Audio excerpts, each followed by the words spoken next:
Welcome to another edition of Seamless Style, powered by Politics and Polaroids. I'm your host, Mr. Parker. Let me start off with an apology.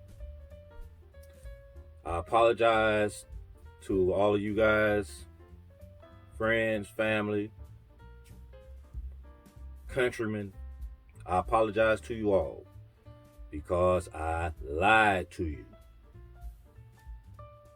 And I'm not a notorious liar. I'm not walking around here just lying about things randomly, but I lied to you. I told you that this episode would be dedicated to single layer sweaters, and I just can't do it. I can't do it. I can't do it. Now I can do it. But I just find it so much more intriguing, so much more attractive, so much more artistic to layer, especially when we're talking about sweaters. So I made some modifications and I compromised as much as I could. So I didn't overlayer, I didn't OD on the layers, but I had to layer. The single layer sweater is just not for Mr. Parker. It's not. It's just not. But because you guys are you're so ahead of the game, the sweaters that I did for this episode, you can look at them and still tell that they're able to be single layered. You can still rock these same exact ensembles by just removing one layer and going single layer with the sweater and still represent. You can still represent. I personally just cannot do it. The first rig I did it with a single layer, and I was like, it was killing me. It was killing me to look at that single layer. It just was. So, like I said, I made some modifications and I compromised as best as I could. But I did lie to you. And there may be a few of y'all from episode 101 that was thinking, okay, man, episode 102, I'm gonna see how I can just take a lightweight sweater and rock it for the next month or so, or whatever the case may be, and be fine. I mean, you still can. Like I said, you'll just remove, because I didn't OD on the layering, obviously, because of the time of year that we're in the United States and the temperatures. I didn't OD on the layers, so you just remove the one layer and rock the sweater, and you're still good. All right. So 3 rigs plus the ensemble I'm wearing. Let's get to it. We'll start at the shoes. I have on the BNA boat shoes in the rustic orange. They made these in 2 colors. I have them both, the rustic orange and the French navy.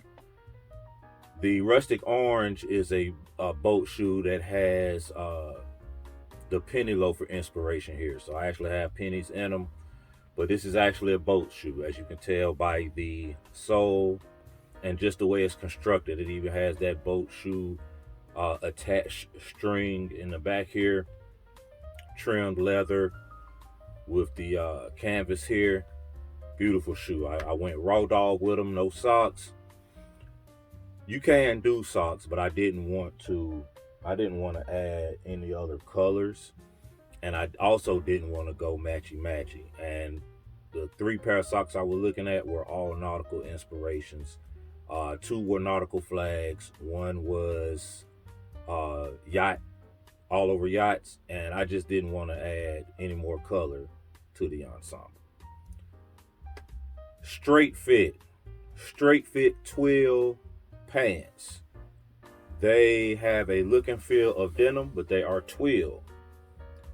They have a look of a straight fit, But if you get it in the perfect size, they fit like slim fit. So I love these joints.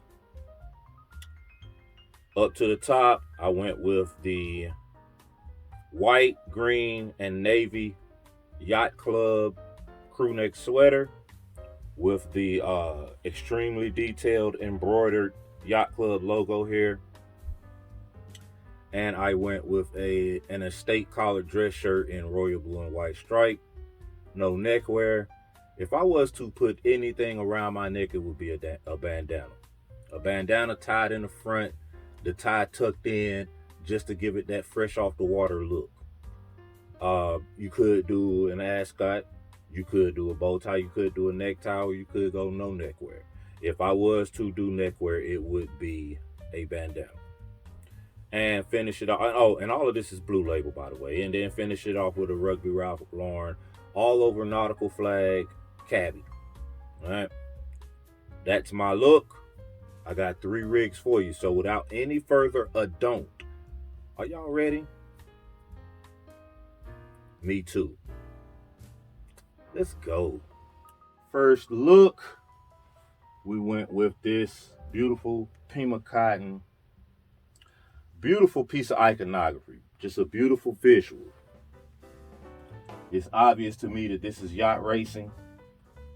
It has a kaleidoscope feel to it. All the beautiful bright colors. It's gorgeous. It's your average Pima cotton weight, so it's not super thin like a linen or something like that. It's not super thin, but it definitely is not a heavyweight. It's not heavier than this. It's not heavier than a full winter wool sweater or anything like that. Just beautiful details throughout. Again, like I said, a kaleidoscope of colors, just all types of colors you can think of are in this sweater. You see the striping here on this sleeve. This sleeve, it's got RLYC Yacht Club Racing initials on this sleeve. Just a beautiful sweater. Now, the way I styled it, because again, as I stated in the introduction, you can take this sweater and make it a single layer piece. It's just it wasn't sitting with my spirit. So what I wanted to do with the entire ensemble was bring out all the colors that's in the sweater. So let's start at the bottom. We went with these slide on sneakers, right? Slide on canvas sneakers with the beautiful detailing. Orange, navy, rugby royal, yellow, a little bit of red, a little bit of green, just colors throughout. So all of the colors that's in the sneakers is actually in the sweater. So it's just a perfect match. It's just the timing and everything goes together perfectly. When we come up, you see the white denim slim fit cargo pants. All right. The pockets aren't sitting too flared off, so it has more of a dressier look, especially if you would go with the proper sizing.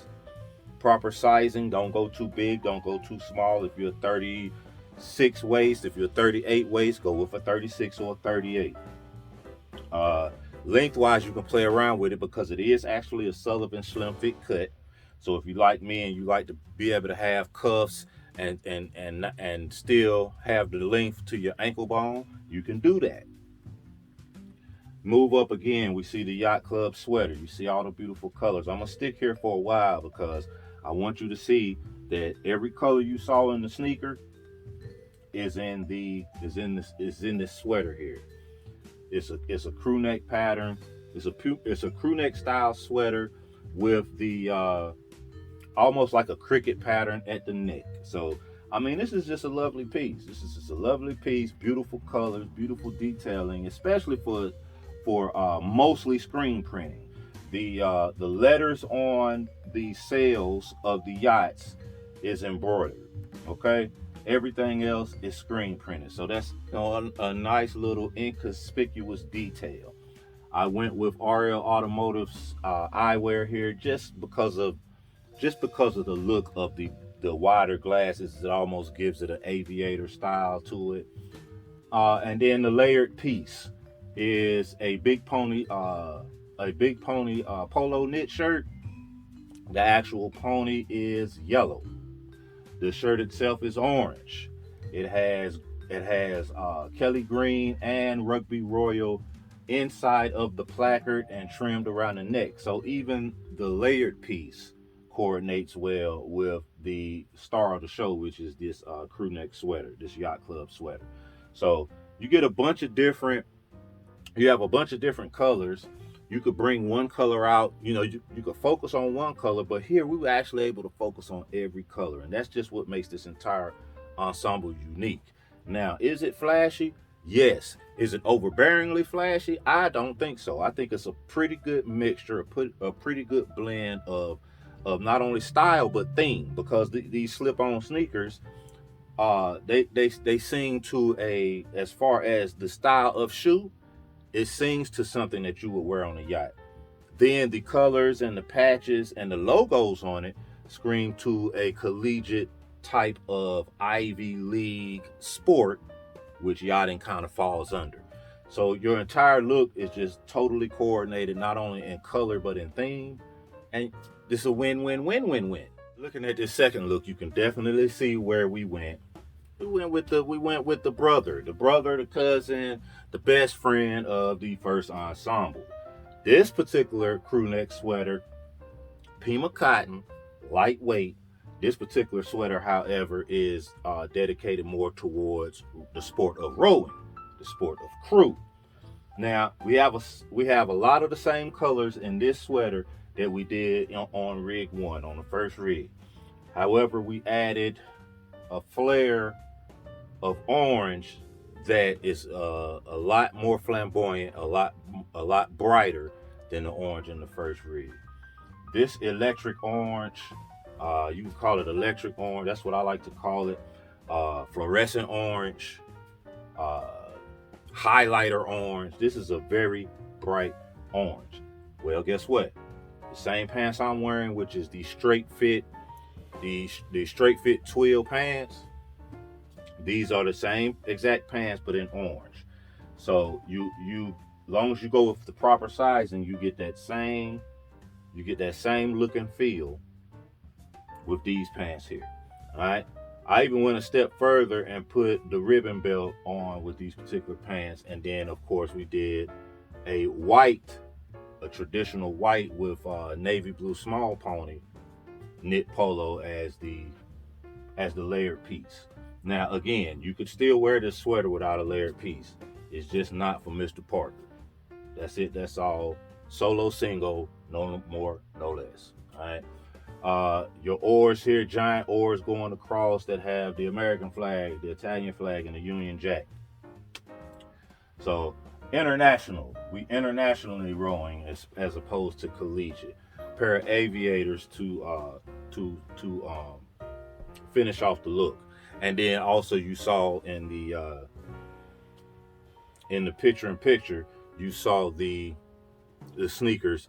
They made a second return 2 weeks in a row. I think that's the first time any pair of footwear has made a back-to-back appearance on Seamless Style.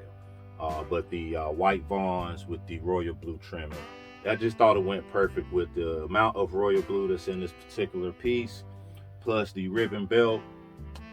I just thought it was the perfect way to have color coordination going on in this ensemble, just like we did the first one. Matchy is never the overall thing when it comes to or the overall thing to do when it comes to Ralph Lauren, when it comes to dressing, period, in my opinion. But sometimes you just got to go there, and when you go there, you might as well go there. You might well go there all the way. If matchy is what's in your head, then do it, but do it properly, do it right. And I think I achieved that goal with these first 2 rigs. Really quick, we interrupt this episode for fragrance of the ensemble. I went with Safari. Why Safari? Why not Polo Sport? Well, one, I don't want to run out of Polo Sport too quick. Why not blue? I could have used blue, but I wanted something a little bit stronger. I wanted something a little bit stronger because the ensemble to me is an ensemble that represents a particular type of strength. Not necessarily muscular strength, but just a machismo. Just a machismo. You know what I mean? To be a part of a yacht club, there's a certain level of machismo that is required. And so I wanted to go with something a little stronger than blue or sport, a little more regal because we're talking about yachts as opposed to a pontoon. So I went with Safari. All right. Safari is a great fragrance. It is strong. It's definitely masculine. It's not for the weak-minded. And if you OD on Safari, you can run everybody off of the yacht, literally. So you definitely want to be easy on the spray.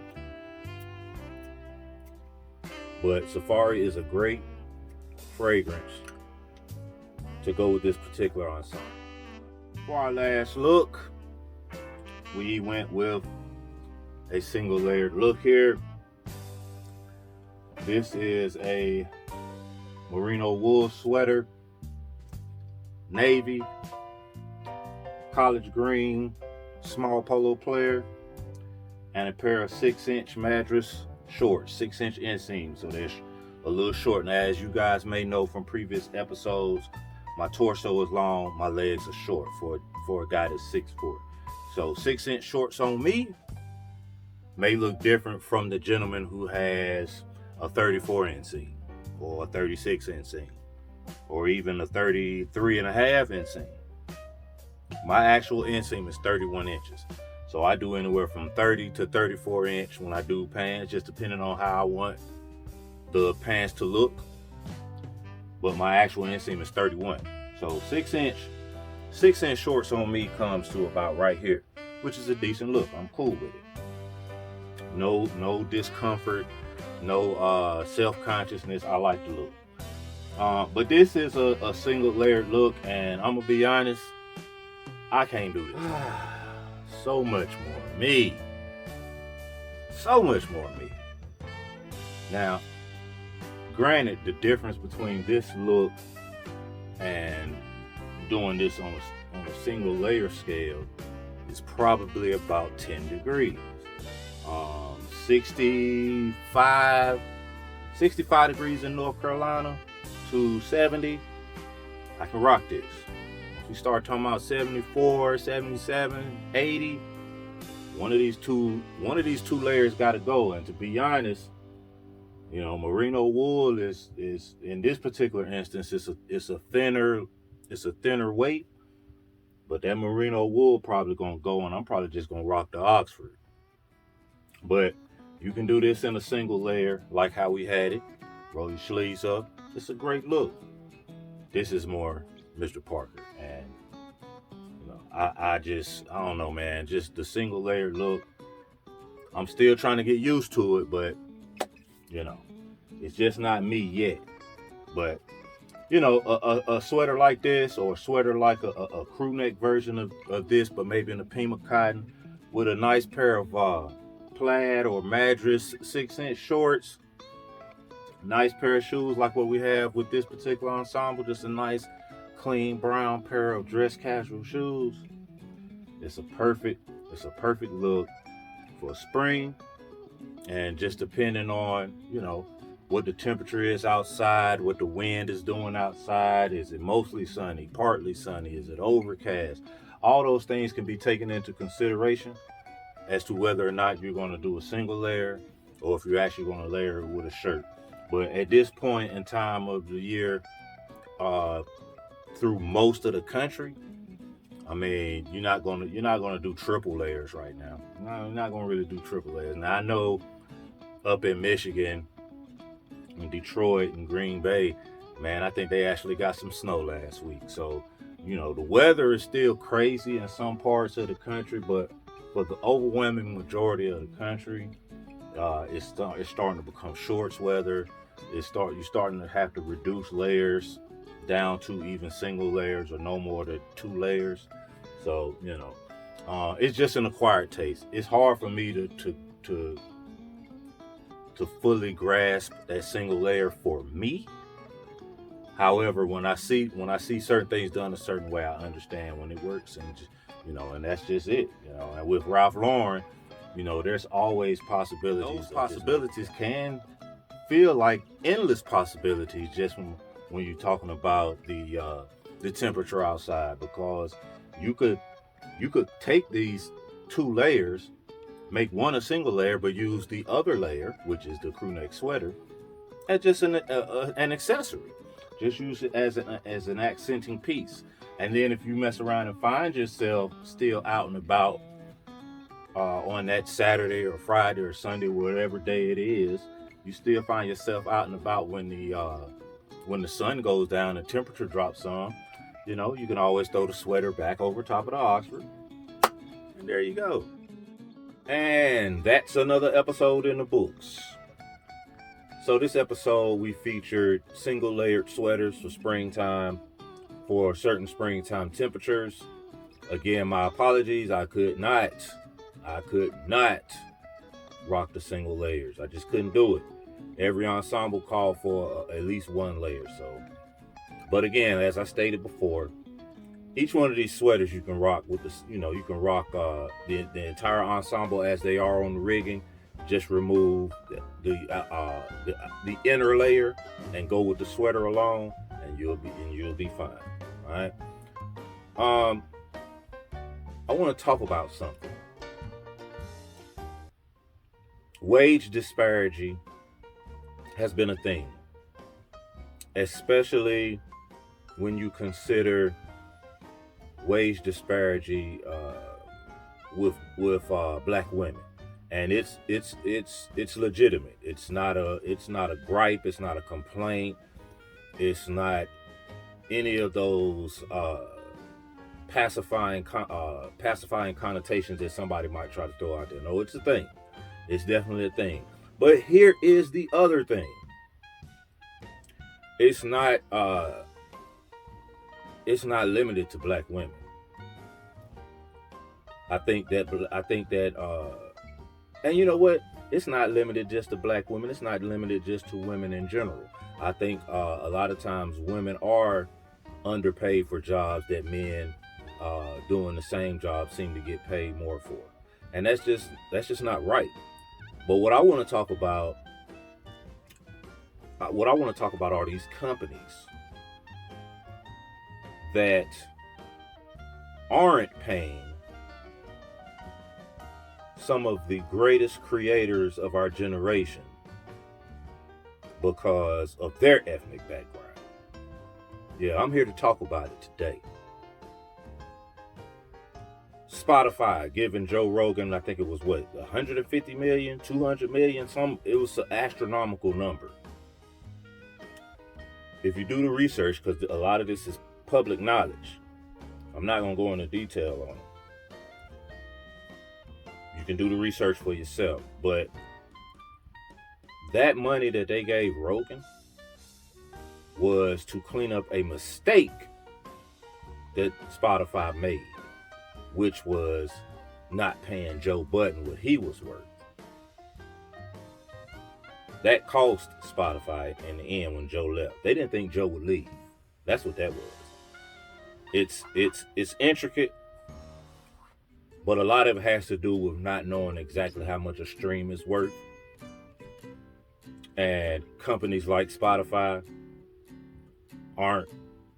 they're very vague about that information.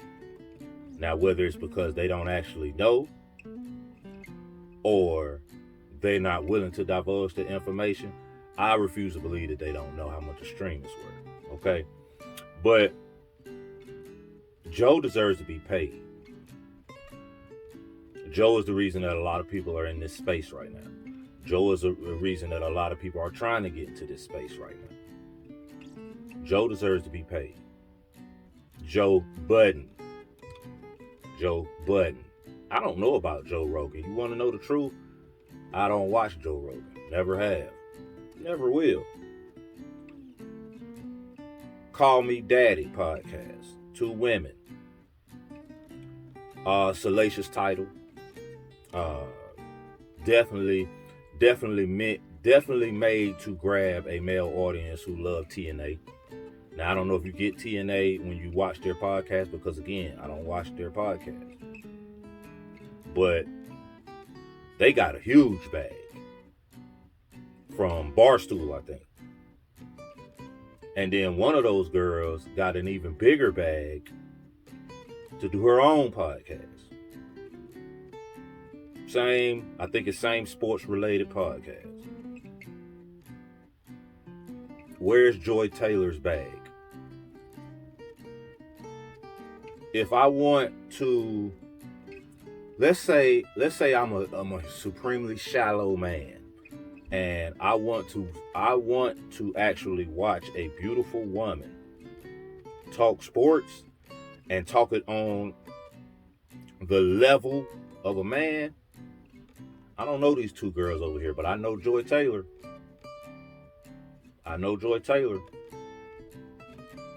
she knows her shit.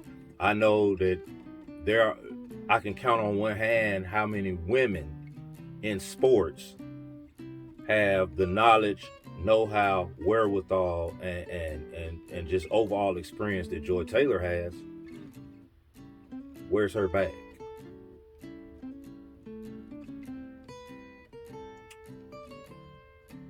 Women content again.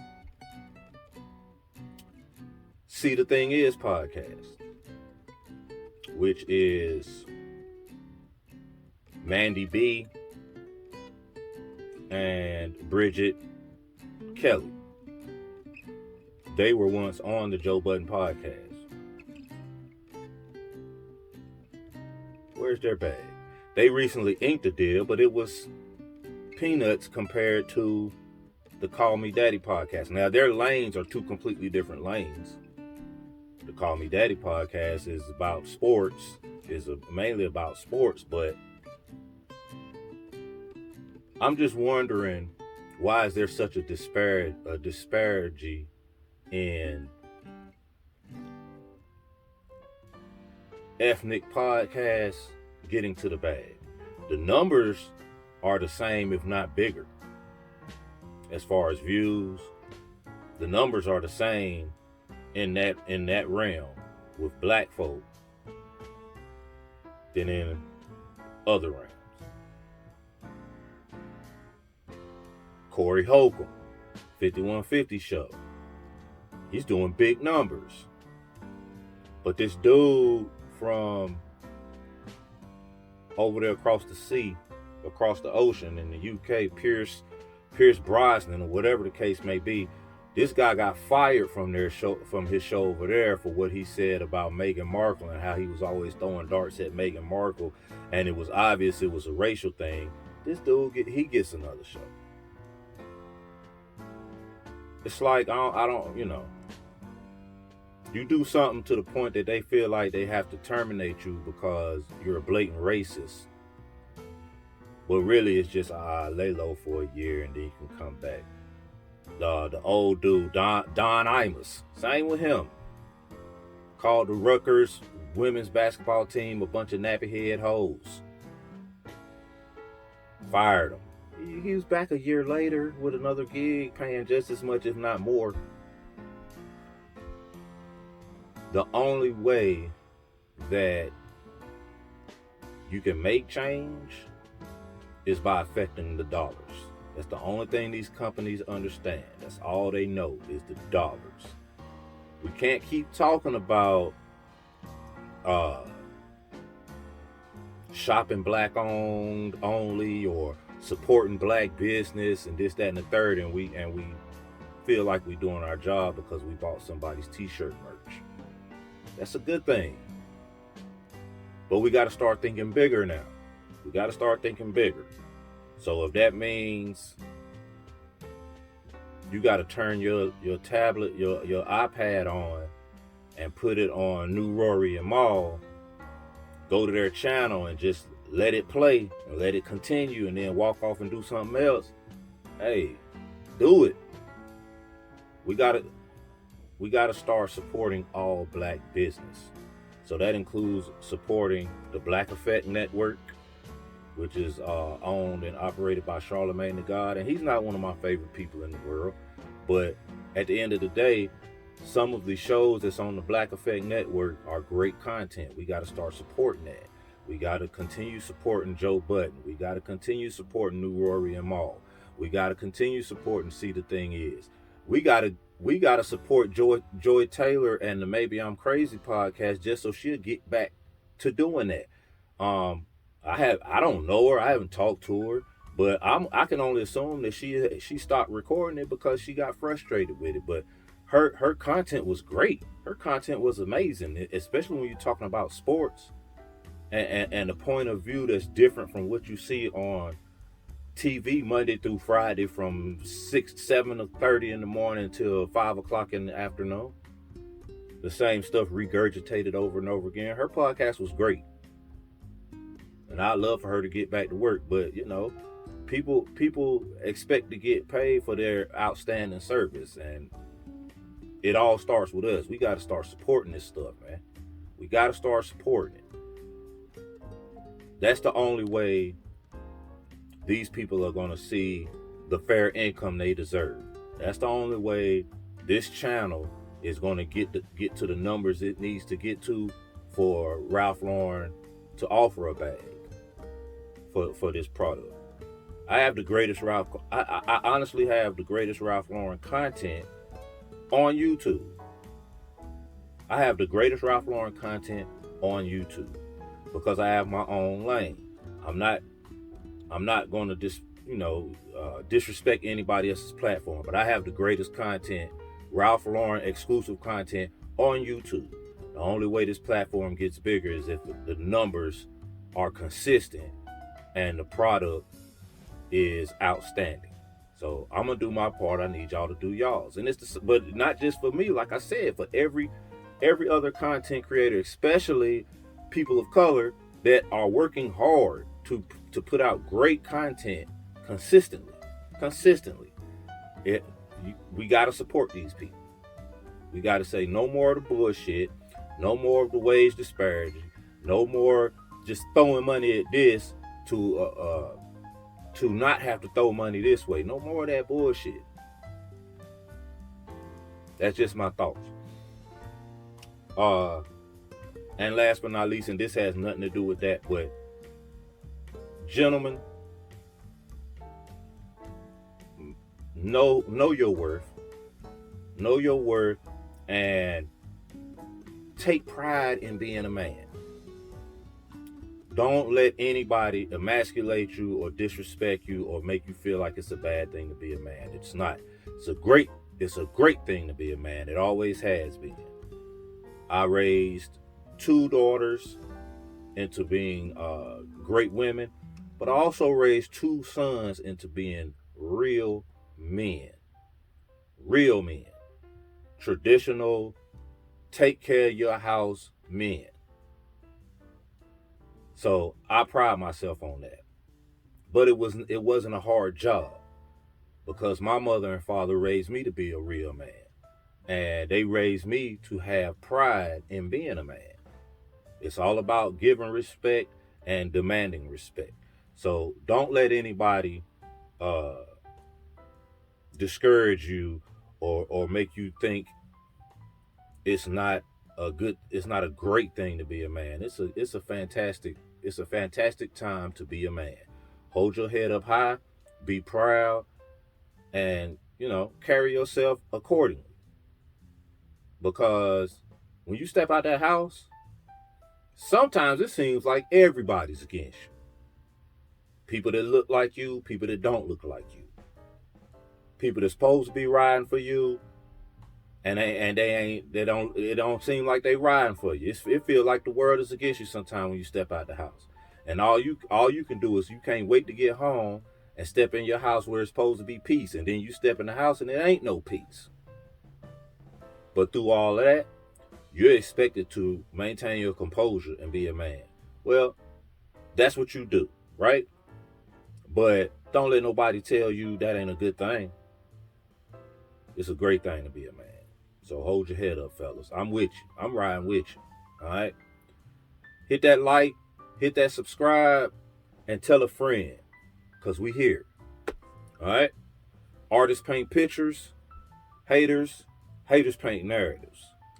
So don't be no hater and don't be around no haters. All right? Y'all have a good one.